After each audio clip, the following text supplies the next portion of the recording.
بھٹو حکومت کو برطرف کر کے اقتدار پر قبضہ کرنے والے جنرل ضیاء الحق کے تاریک ترین ماشاء اللہ دور میں جب ایک طرف پروفیسر وارث میر اردو اخبارات میں اپنی فکر انگیز تحریروں کے ذریعے عوام کے لیے امیدوں کے دیے جلا رہے تھے، تو دوسری جانب معروف انقلابی دانشور اور لکھاری احمد بشیر روزنامہ ڈان میں بلے شاہ کے فرضی نام سے اپنے کالموں میں بین السطور ضیاء جنتا کا عوام دشمن ایجنڈا بے نقاب کرنے میں مصروف تھے۔ لیکن پھر ایک روز وارث میر اچانک اس دنیا سے رخصت ہو گئے۔ احمد بشیر نے اپنے دوست کی یاد میں ڈان میں بلے شاہ کے نام سے جو کالم لکھا، اس کا عنوان تھا "He died with his boots on"، یعنی وہ آخری دم تک لڑتے ہوئے مارا گیا۔ احمد بشیر نے لکھا کہ میرے دوست وارث میر کا خمیر عوام میں سے اٹھا تھا، اور اسی لیے اس درویش کا جنازہ لاہور میں فیض احمد فیض کے بعد سب سے بڑا جنازہ تھا، جسے اس کے نظریاتی دشمن بھی کاندھا دینے آئے تھے۔ وجہ یہ تھی کہ تمام تر اختلافات کے باوجود وہ اس کی فکری دیانت کے قائل تھے اور اس کی حق گوئی اور جرأت سے مرعوب تھے۔ وارث میر کو ہم سے بچھڑے کئی عشرے بیت گئے، مگر آج بھی ان کی پرمغز اور فکر انگیز تحریروں کا مطالعہ کریں تو ان میں تازگی کا عنصر نمایاں نظر آتا ہے۔ انہوں نے جن بھی موضوعات پر لکھا وہ آج بھی تازہ ہی لگتے ہیں، حالانکہ ان کے دور میں ذرائع ابلاغ محدود تھے۔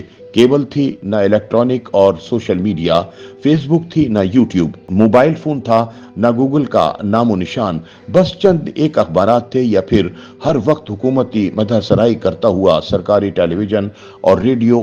اس دور میں اخبارات پر سخت ترین سینسرشپ عائد تھی، کیونکہ ایک فوجی عامر جمہوری حکومت کا تختہ الٹ کر اقتدار پر قابض ہو چکا تھا۔ اس دور میں اس ضیاء ماشاء اللہ کے خلاف مزاحمت کرنے والے سیاسی کارکنوں کو قید و بند کی صعوبتیں برداشت کرنا پڑتی تھیں۔ آئین معطل تھا، جمہوری سرگرمیوں پر پابندی تھی، سچ لکھنے والے صحافیوں کے لیے تعزیانے تھے، اور بعض کو تو اس دور میں باقاعدہ کوڑے بھی مارے گئے۔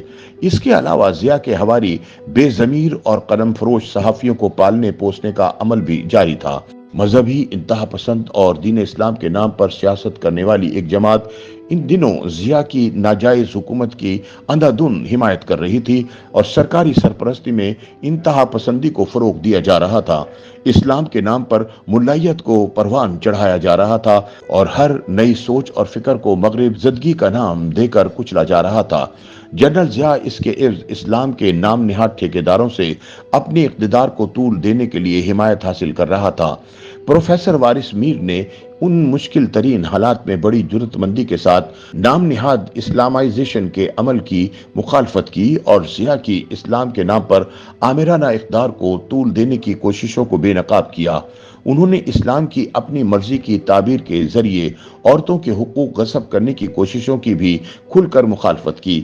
وارث میر نے جذباتیت کے بجائے سنجیدہ علمی انداز میں عورتوں کے حقوق کا مقدمہ لڑا۔ انہوں نے اسلامی تعلیمات کے عمیق مطالعے اور تحقیق کے بعد اپنا طویل سلسلہ مضامین شروع کیا، جو ان کی وفات کے بعد "کیا عورت عادی ہے" کے عنوان سے کتابی شکل میں شائع ہوا۔ پروفیسر وارث میر نے بنیادی انسانی حقوق، جمہوریت اور آئینی بالادستی کے حق میں اپنا قلم کلاشنکوف کی طرح چلایا۔ انہوں نے ضیاء کے نام نہاد شریعت بل کی شدت سے مخالفت کی۔ وارث میر نے اس سے پہلے کہ مارشل ادوار کے اپنائے گئے ہتھ کنڈوں کو موضوع تحریر بنایا۔ اس دور میں ضیاء حکومت کی دست راست ایک اسلامی جماعت وارث میر کی شدید مخالف تھی، اور بہانے بہانے سے ان کو تنگ کرتی رہتی تھی۔ زندگی کے آخری دنوں میں اس اسلامی ٹولے نے وارث میر کو ایک بڑا صدمہ یہ دیا کہ ان کو بلیک میل کرنے کے لیے اور ذہنی دباؤ میں لانے کے لیے ان کے ایک 16 سالہ بیٹے کے خلاف قتل کا جھوٹا مقدمہ درج کروا دیا گیا۔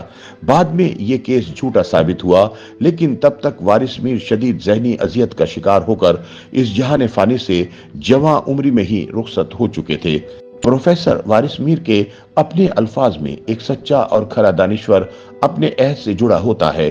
وہ اصلی مسائل پر بات کرتا اور بہتر مستقبل کے لیے عوام الناس کی فکری رہنمائی کرتا ہے۔ وہ آج کے حالات اور واقعات کا تجزیہ کرتے ہوئے مستقبل میں جھانک لیتا ہے اور اس کی خبر دیتا ہے۔